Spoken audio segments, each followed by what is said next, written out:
Hi, welcome to this Territorial.io video tutorial. I don't know, the thing is, a couple of months ago, I found out about this game called Territorial.io, watching some YouTube video. I can't remember right now which video it was, but it was pretty much what I was looking for a long time. Like, where has this game been this whole time? I mean, I like strategy games, but it is always like this Civilization 6 or 1914 game, whatever. Like, you have to conquer these chunks of land, and it is pretty boring when it comes to conquering. But in Territorial.io, you can move and attack much more freely, it is less quantified, and you can get weird borders like this, and it is a game where you, a single pixel, can grow into a vast empire. It is also an online game, and you can play it on your PC or download the app on your phone, but I always play on Navigator because the best thing is you can type the name of the game on a WhatsApp chat or whatever, and you can then click on it and you're playing. I mean, doesn't that make it the best strategy game of all time?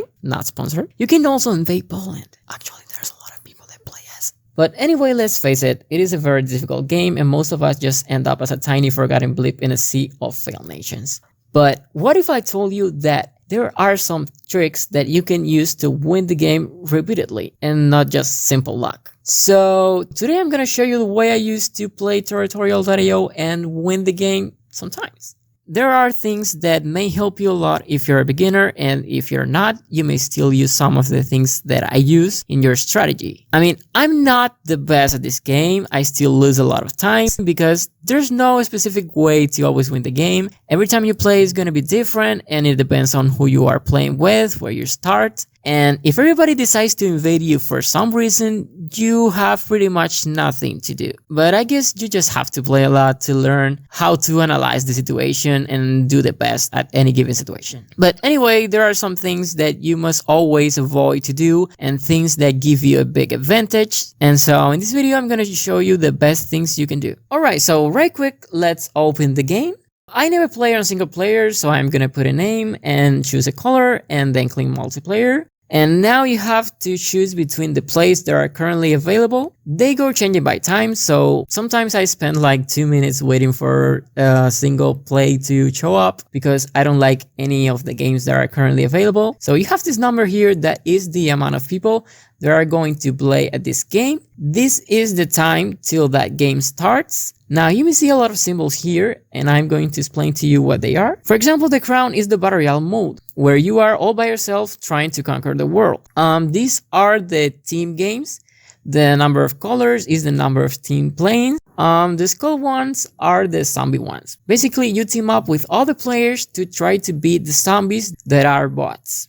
Typically, the bots are not very good, but at this zombie game, they are really great, and it's very complicated to win. So it's also a very fun one. The sword ones are also Battle Royale games, but in these games, you can't full send your whole army against other players. I mean, that's something people tend to do when they're gonna lose, and if someone does it to you, it's pretty much a pain in the ass because that someone is not gonna win, and it is just going to slow you down, and maybe you don't wanna play with that. And you also have the gold medal ones, and I really don't know what this is about. I mean, I know it's like you against other player, but I mean, I think it's that, just 1 versus 1, but I don't really see the fun of it, and I don't play it very often.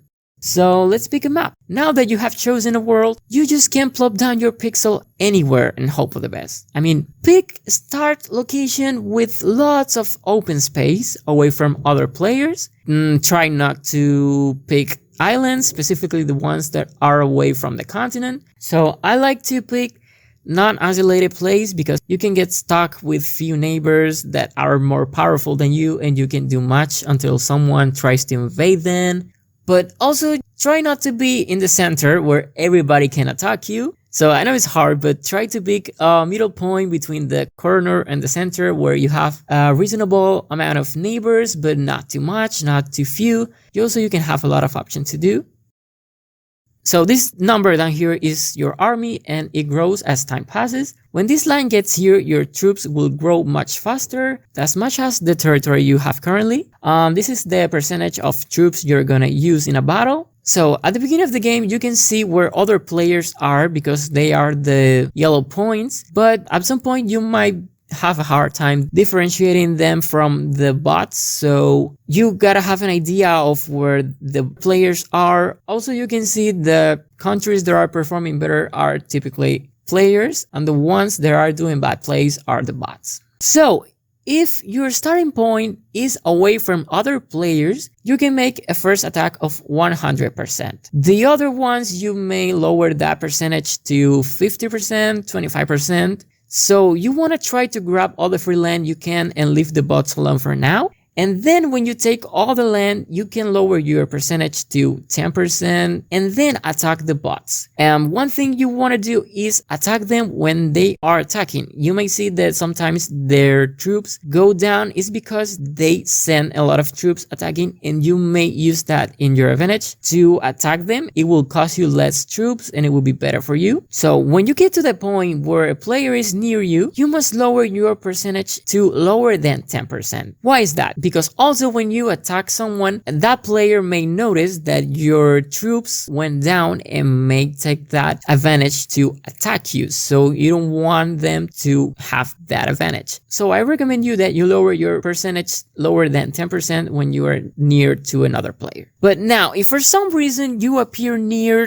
to another player at your starting point, you can do two things. You can start making slow conquers. You can lower your percentage to 1%, but attack really fast, so that won't lower your troops very much and it would be great. And you can also try to go normally, like trying to make an alliance with them, although alliances rarely work here. People will attack you at the first chance they get, but you can try both of them. I mean, I usually try the conquering with 1% of my troops and see how it goes, but try to keep the alliance, maybe it works. So typically the idea of this game is to grab as much land as you can at the beginning of the game, because the number of troops you get by cycle depends on how much land you have currently. Also, a big important thing is the growth. It is the amount of troops that you get per second. And at the beginning of the game, the growth is at 7% and starts lowering until 1 point something percent. And if you spend your territory, it keeps going up. But if you don't keep spending your territory, it keeps getting lower until it gets to 0 and you stop getting new troops. So you don't want that to happen. So the thing is, try to grab land as much as you can so you get a lot of troops at certain point of the game, so you have more troops than your neighbors, so you can keep invading them, so it keeps your growth rate growing, so you keep getting more troops and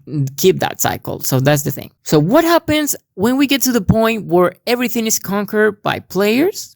What now? Say Territorial.io has this neat little mechanic where overspending makes you vulnerable. Your troops go down and suddenly you're the geopolitical equivalent of a wet tissue. So patience is really important. I mean, if you don't do anything and don't grow, you will stop getting new troops, but you just can't go against someone that's stronger than you are. So that's why it's important to get a big number of troops at the beginning of the game. So when you get to this point, you can have at least one neighbor that's weaker than you and you can invade them. But also remember that you have more neighbors and they can attack you if you attack with a big percentage of troops. What you want is to keep that percentage very low. Another thing you can do is ask someone to attack a player and both of you take parts of that country. And also at the end of the game, you can also ask the second biggest player to attack the first biggest player between both of you. I don't know, that's things you can do. You can also use emojis. If you touch your country, it will appear publicly to everyone. And if you touch someone else's country and then touch an emoji, it will appear only to him as a message. You can use the emojis to point directions, to cry, to threat people. So diplomacy 101. Alliances, or how I like to call them, pretend you like each other until it's no longer convenient. It's something everybody does. But don't trust that just because you are on an alliance with someone, they won't attack you, because when they get the chance, they will do it. And also don't feel bad for attacking people you have an alliance with, because everybody does it. And sometimes I feel bad for attacking people that helped me across the game, and sometimes I just don't attack them. But I don't know, that can go wrong. Maybe you don't attack them and they attack you later. I don't know, just trust your heart, but just don't feel bad for it because everybody does it. So anyway, that's basically it. Whatever other things you know, you can let me know in the comments below, and I might make another video talking about them. So this channel is not meant to be a Territorial.io one, but I really like this game, so I probably will upload more videos about it every now and then. So maybe subscribe, and that would be great. So see you. So thanks for watching.